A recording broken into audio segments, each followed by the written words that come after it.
June 5, 2022 புதுடெல்லியில் இருக்கிற பழைய ராம்லீலா கிரவுண்டில் வாக்கிங் போய்கிட்டு இருந்த ஒரு சிலருடைய கண்ணில் அந்த சாக்கு மூட்டை அவங்க கண்ணில் படுது. இந்த ராம்லீலா மைதான் அப்படிங்கிறது நண்பர்களே பல வருடங்களுக்கு முன்பு வரைக்கும் அது டெல்லியில் பெரிய கிரவுண்டாக இருந்தது. அங்கே தான் இந்த எக்ஸிபிஷன் போடுவாங்க, போராட்டங்கள் நடத்துறது, இந்த மாதிரியான விஷயங்களுக்கு ஒதுக்கப்பட்ட ஒரு பெரிய கிரவுண்டு. அதற்கு பிறகு இந்த ராம்லீலா கிரவுண்டை விட்டுட்டு ஒரு 1/2 கிலோமீட்டர் தள்ளி அந்த ஈவெண்ட்டை எல்லாம் மாற்றிட்டாங்க, வேற இடத்துக்கு மாற்றிட்ட பிறகு இந்த ராம்லீலா மைதானத்துடைய ஒரு பகுதியில் தில்லியுடைய முனிசிபல் கார்பரேஷன் குப்பையெல்லாம் கொண்டு வந்து கொட்ட ஆரம்பிச்சு அது ஒரு பெரிய குப்பை கிடங்காக மாற்றி வச்சிருந்தது. இந்த ராம்லீலா மைதானுடைய ஒரு பக்கத்தில் சஞ்சய் லேக் அப்படிங்கிற ஒரு லேக் இருக்குது. இன்னொரு பக்கத்தில் பார்த்தோம்னா சற்று தள்ளி பிற மாநிலங்கள்லேருந்து வந்து தங்கி டெல்லியில் வேலைக்கு போவாங்க இல்லையா, அந்த மக்கள் தங்கி இருக்கிற கல்யாண்புரி அப்படிங்கிற பகுதி இருக்குது. அது ஒரு சேரி பகுதி மாதிரின்னு வச்சுக்கோமே, மும்பையுடைய தாராவி மாதிரி. அதே போல் சஞ்சய் லேக்குடைய இந்த ஒரு பகுதியில் பார்த்தோம் அப்படின்னாக்க திருலோக்புரி அப்படிங்கிற ஒரு சேரி பகுதி இருக்குது. இதுக்கெல்லாம் அருகாமையில் தான் புதுதில்லியுடைய மாநகராட்சி அங்கே குப்பை கிடங்கை உருவாக்கி வச்சிருந்தது. அந்த வழியாக பலரும் வாக்கிங் போகிறது வழக்கம். அந்த பக்கத்துலேருந்து இந்த பக்கத்துக்கு நடந்து போகிறவங்களும் அந்த குப்பை கிடங்கை ஒட்டி இருக்கிற பகுதி வழியாக நடக்கிறது வழக்கம். அப்படி அன்றைக்கு காலையில் சுமார் 5:30 மணி இருக்கும். ஒரு குரூப் நடந்து போயிட்டு இருக்கிறாங்க, ஒரு 4-5 பேர். அப்படி அவங்க போகும்போது தான் இந்த குப்பை கிடங்கு இருக்கு இல்லையா, அந்த கிடங்குல அந்த குப்பைகளுக்கு இடையே வெளியில் நீட்டிக்கிட்டு ஒரு சாக்கு பை வெளியில் இருக்கிற பார்க்குறாங்க. அது கொஞ்சம் கண்ணை உறுத்துது அவங்களுக்கு. ஏன்னா அந்த பெரிய கோணி பையுடைய வெளிப்பகுதியில் இரத்த கரைகள் போல இருக்கிறது தெரியவே உடனே இவங்களுக்கு ஒரு கியூரியாசிட்டினால, ஒரு ஆர்வ கோளாறுல பக்கத்தில் போய் பார்க்குறாங்க. பயங்கரமான துர்நாற்றம் இருந்தாலும் கூட அந்த சாக்கு அழுங்காம திறந்து பார்த்தா அங்க இருந்து அவங்களுக்கு பயங்கரமான அதிர்ச்சி. அந்த சாக்கை திறந்தாங்களோ இல்லையோ, உள்ள இருந்து டொபக்குன்னு ஒரு மனித கையொன்னு வெளியில விழுது. அதை பார்த்தனே அலறி அடிச்சுக்கிட்டு எல்லாரும் ஓடுறாங்க. உடனடியாக போலீஸாருக்கு தகவல் தரப்பட்டது. உடனடியாக அந்த பாண்டவ் நகர் போலீஸ் ஸ்டேஷன்ல இருந்து சப் இன்ஸ்பெக்டர் அபினவ் தலைமையில் ஒரு டீம் அங்கே இறங்குறாங்க. அங்கே போலீஸ் வரும்போதே அங்கே பெரிய கூட்டம் கூடி இருக்குது. வந்தவங்க எல்லாத்தையும் தள்ளி போங்க அந்த பக்கம் அப்படின்னு சொல்லிட்டு அந்த சாக்கு மூட்டையை எடுத்து பார்க்குறாங்க. உள்ளுக்குள்ளே ஒரு கை, ஒரு காலுடைய ஒரு பகுதி, ஒரு தொடையுடைய ஒரு பகுதி மட்டும் கிடக்குது. மற்றபடி எந்த பாகங்களும் இல்லை. இது ஒரே ஒரு மனித உடல் பாகமா இல்லை நிறைய பேர்த்த கொண்டு அல்லது ஒன்றுக்கும் மேற்பட்டவர்களுடைய உடல் பாகமா அப்படின்னு போலீஸாரால் உடனடியாக உறுதி செய்ய முடியவில்லை. போலீஸார் என்ன பண்ணுறாங்க, உடனடியாக ஒரு பெரிய சர்ச் டீமை அமைக்கிறாங்க. சுமார் 10-15 போலீஸார் கூடி அந்த சாக்கு கிடந்ததுல அந்த பகுதியிலிருந்து ஒரு 100 மீட்டர் வரைக்கும், 2 பக்கத்துலையுமே ஒரு 100 மீட்டர் வரைக்கும் அப்படியே மெல்ல அந்த குப்பைகளை கிளற ஆரம்பிக்கிறாங்க. வேற ஏதேனும் பாகங்கள் கிடைக்குமா அப்படின்னு சொல்லி தேட ஆரம்பிக்கிறாங்க. அப்படி போலீஸார் தேடிய போது முதல்ல ஒரு சாக்கு கிடந்து இல்லையா, அதுக்கு சில மீட்டர்கள் தள்ளி இன்னொரு சாக்கு கிடக்குது. அதுக்குள்ள ஒரு காலுடைய கணுக்கால் பகுதியிலிருந்து வெட்டப்பட்ட அந்த கால் பாதமும் ஒரு கையுடைய ஒரு பகுதியும் கிடைக்குது. அதே மாதிரி இன்னொரு சாக்குல இந்த உடல் முண்டம் இருக்குது இல்லையா, அந்த பகுதி கிடைக்குது. ஆனா போலீஸார் எவ்வளவோ தேடியும் கூட அந்த உடலுடைய தலைப்பகுதி கிடைக்கவே இல்லை. ஆனா போலீஸாரும் விடுவதாக இல்லை. மேலும் பெரிய டீம் ஒன்று அமைச்சு அவங்க அந்த குப்பை கிடங்கு முழுவதையுமே தேட ஆரம்பிக்கிறாங்க. இந்த முதல்ல ஒரு சாக்கு முட்டை கண்டுபிடிச்சாங்களே, அதுல இருந்து ஒரு 300 மீட்டர் தள்ளி ஒரு சாக்கு பை ஒன்று கிடக்குது. அதுக்குள்ள முழுவதும் அழுகிய நிலையில தலை மட்டும் கிடைக்குது நண்பர்களே. அதுல தலைன்னு கூட சொல்ல முடியாது, மண்டையோடு மட்டும்தான் கிடைக்குது. தங்களுக்கு கிடைத்த அந்த பாகங்களை எல்லாம் எடுத்து போலீஸார் போஸ்ட்மார்ட்டத்துக்கு அனுப்புறாங்க. அங்க போஸ்ட்மார்ட்டம் செய்த டாக்டர்கள் இந்த உடல் பாகங்கள் எல்லாமே ஒரே ஒரு ஆளுடையது, ஒரு ஆணுடையது, அவருக்கு ஒரு 60 வயது போல இருக்கலாம் அப்படிங்கிற தகவலை போலீஸாருக்கு சொல்றாங்க. ஆனா போலீஸாரால இந்த ஆண் யாரு அப்படிங்கிறத கண்டுபிடிக்க முடியவில்லை. போலீஸார் என்ன பண்றாங்க, அந்த பகுதியில் யாரெல்லாம் காணாமல் போயிருக்கிறாங்க அப்படிங்கிற ரிப்போர்ட்லாம் தேடி பார்க்குறாங்க. ஆனால் அந்த ஸ்டேஷனுக்கோ அதுக்கு பக்கத்தில் இருக்கிற அக்கம் பக்கத்து ஸ்டேஷன்களுக்கோ இப்படி ஒரு 55லேருந்து 65 வயதுக்குள்ளே இருக்கிற ஒரு ஆண் நபர் காணாமல் போன ரிப்போர்ட் எதுவும் சமீபத்தில் வரல. அப்படிங்கிறதுனால போலீஸார் அந்த பகுதியில் இருக்கிற அந்த சேரிகள் ரெண்டு இருக்குது இல்லையா, கல்யாண்புரியும் திரிலோக்புரியும், அங்கே எல்லாம் போய் விசாரிக்கிறாங்க. ஆனால் யாருமே ஒருத்தர் அப்படி காணாமல் போயிருக்கிறாரு அப்படிங்கிறத ரிப்போர்ட் பண்ணவே இல்லை. அப்படி எதுவும் தெரியல போலீஸ்காரங்களுக்கு. இதற்கிடையே இந்த போஸ்ட்மார்ட்டம் செஞ்ச டாக்டர்கள் இருக்காங்க இல்லையா, அவங்க வந்து போலீஸாரை அழைத்து பேசுறாங்க. அவங்க என்ன சொல்றாங்கன்னா, சார் எங்களால் இந்த ஆடவரை எப்பொழுது கொன்னாங்கிறத சரியா எங்களால் கண்டுபிடிக்க முடியவில்லை. அந்த டேட்டை கண்டுபிடிப்பாங்க இல்லையா, போஸ்ட்மார்ட்டம் வச்சு அந்த ரிகர் மார்டிஸ் வச்சு ஒருத்தர் இறந்துட்டார் அப்படின்னாக்க அந்த ரிகர் மார்டிஸ் வச்சே கூட எத்தனை நாட்களுக்கு முன்பு அல்லது எத்தனை மணி நேரங்களுக்கு முன்பு அவர் இறந்திருக்கிறாரு அல்லது கொல்லப்பட்டிருக்கிறான்னு கண்டுபிடிப்பாங்க இல்லையா, அதை வந்து எங்களால் கண்டுபிடிக்க முடியவில்லை அப்படின்னு சொல்லி டாக்டர்கள் சொல்கிறாங்க. போஸ்ட்மார்ட்டம் ரிப்போர்ட்டை போலீஸார்கிட்ட கொடுக்கும்போது போலீஸார் ஏங்க என்ன பிரச்சனைன்னு கேட்டபோது தான் டாக்டர் சொல்கிறாங்க, இந்த ஆளை யாரோ ஒருத்தர் கொன்று சில நாட்கள் ஃப்ரிட்ஜில் வச்சுருந்துருப்பாங்க போல் இருக்குதுங்க. இந்த உடல் வந்து ஃப்ரிட்ஜில் முழுவதுமாக ஐஸ் கட்டி போல் உறைஞ்சி இருந்திருக்குது. அப்புறம் அதை கொண்டு வந்து இங்கே வீசி இருக்கிறாங்க. அதனால் எங்களால் அந்த உடல் டெம்பரேச்சர் வச்சோ அல்லது உடலுடைய அழுகிய நிலையை வச்சோ அல்லது ரிகர் மார்டிஸுடைய லெவலை வச்சோ எங்களால் எத்தனாம் தேதி இவர் செத்துருப்பார், எத்தனை நாட்களுக்கு முன்னாடி இவர் கொல்லப்பட்டிருப்பாருன்னு எங்களால் சொல்ல முடியல. ஆனால் ஒரு விஷயம், இந்த உடலை வெட்டிருக்கிறாங்க இல்லையா, அது வந்து ஒரு புச்சர் நைஃப், ஒரு பெரிய கத்தியை கொண்டு, இந்த கசாப்பு கடைகள் எல்லாம் வெட்டுவாங்களே அந்த மாதிரியான ஒரு கத்தியை கொண்டு தான் வெட்டியிருக்கிறாங்கங்கிறது தெரியுது. அது மட்டும் இல்லை, இன்னொரு அதிர்ச்சிகரமான ஒரு விஷயத்தையும் மருத்துவர்கள் சொல்கிறாங்க போலீஸ்காரங்கள்கிட்ட. அது என்னன்னா, இந்த கொல்லப்பட்டவருடைய முகம் இருக்குது இல்லையா, அந்த உடல் பாகங்கள்லாம் கொஞ்சம் கொஞ்சம் அழுகிற நிலை கிடைச்சாலும் இந்த தலை மட்டும் பார்த்தீங்கன்னா வெறும் மண்டையோடு மட்டும்தான் கிடைச்சது இல்லையா.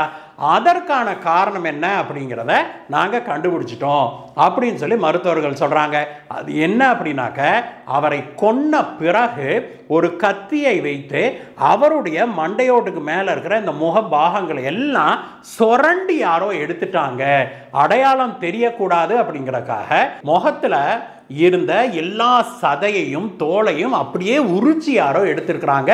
அதற்கு பிறகு அந்த மண்டையோட ஒட்டிக்கிட்டு இருக்கும்ல சதை, அதையெல்லாம் கூட சுரண்டி எடுத்திருக்கிறாங்க அப்படின்னு சொல்லி மருத்துவர்கள் சொன்னபோது போலீஸாருக்கு பயங்கரமான அதிர்ச்சியா இருந்தது.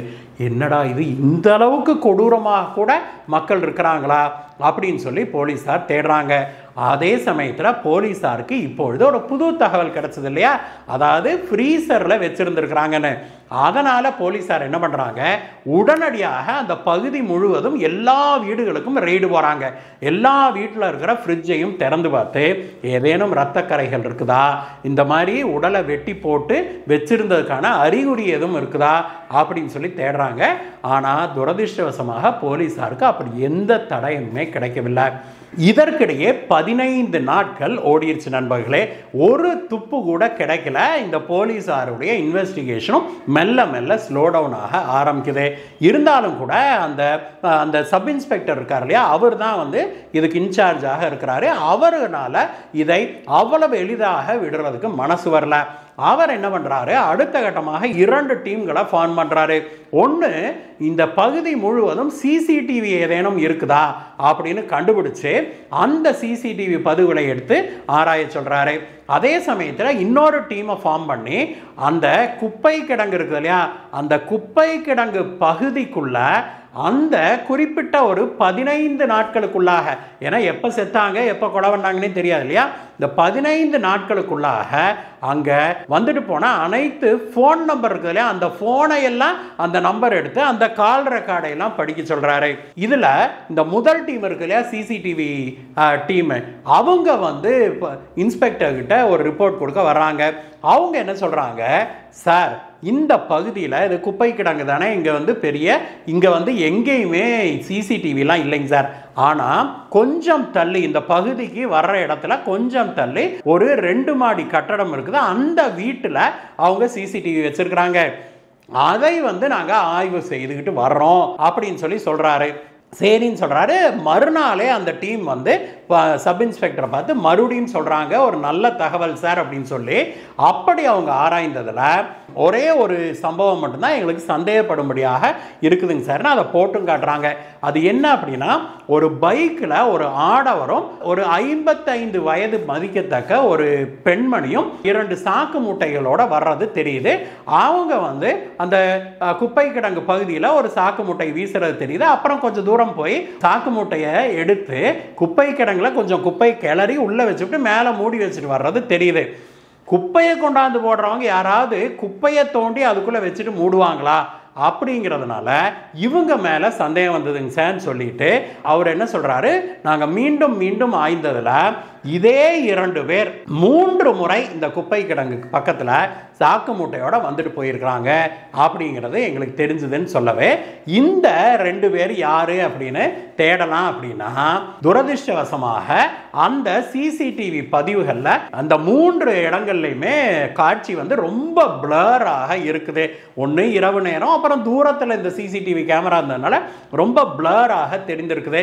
வண்டி நம்பரும் தெரியல, ஆட்கள் யாரும் தெரியல, ஒரு ஆள் ஒரு பெண்மணி வந்திருக்கிறாங்கன்னு தான் தெரியுது. இதுல கூடுதலாக இன்னும் ஒரே ஒரு தகவல் தான் போலீசாருக்கு கிடைத்தது. அது என்னன்னா, அந்த பெண்மணியுடைய கையில ஒரு வெள்ளை கலர் போனை வச்சிருந்தாங்க அந்த அம்மா அப்படிங்கிறது மட்டும்தான் போலீசாரால கண்டுபிடிக்க முடிஞ்சது. மற்றபடி எந்த தகவலுமே தெரியல.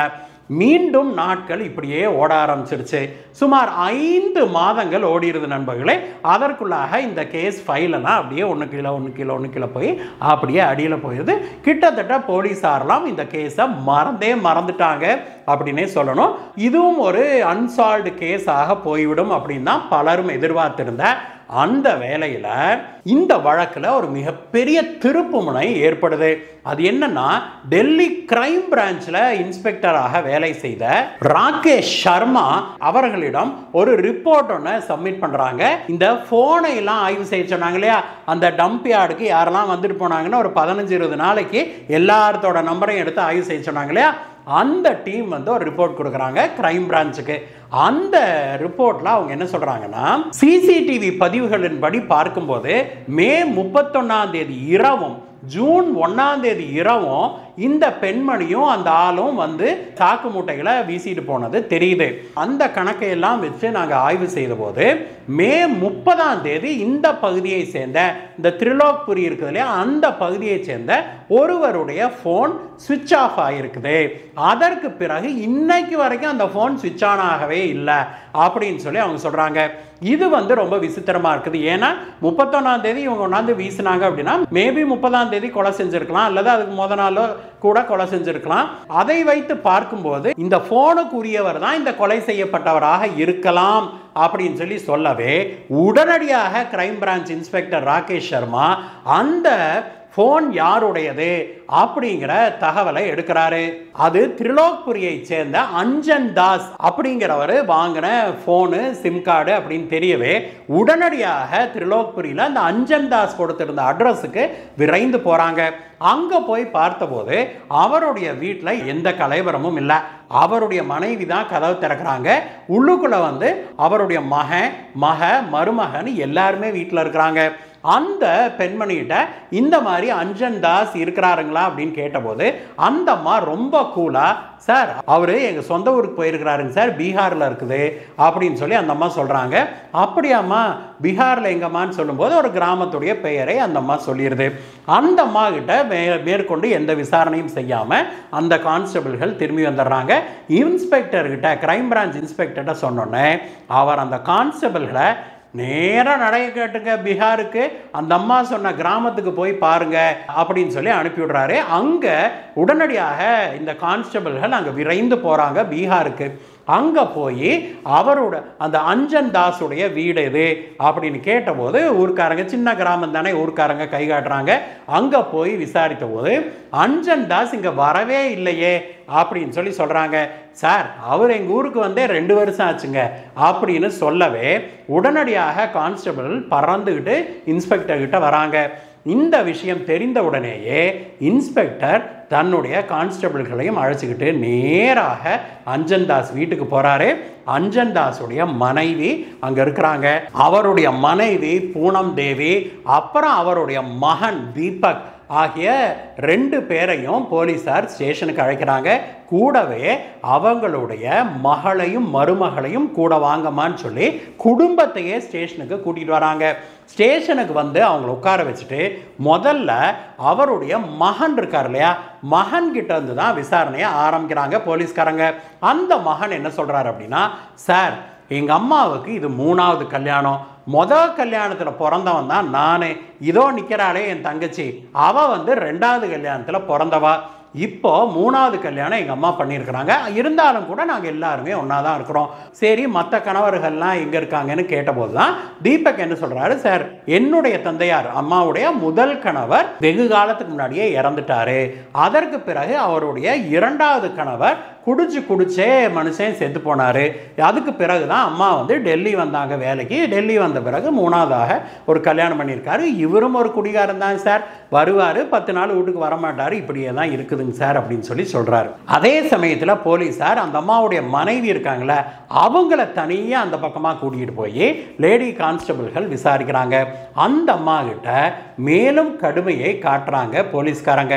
இருந்தாலும் கூட அந்த 4 பேர்த்தையும் எப்படி விசாரித்தாலும் அவர் அஞ்சன் தாஸ் வந்து சொந்த ஊருக்கு தான் போயிருக்கிறாருன்னு சொல்றாங்களே ஒழிய வராத பத்தி கவலைப்பட்டதாகவோ அல்லது அவர் அங்க போய் சேரலைங்கிறதையோ இவங்க ஒத்துக்கிறதே இல்லை.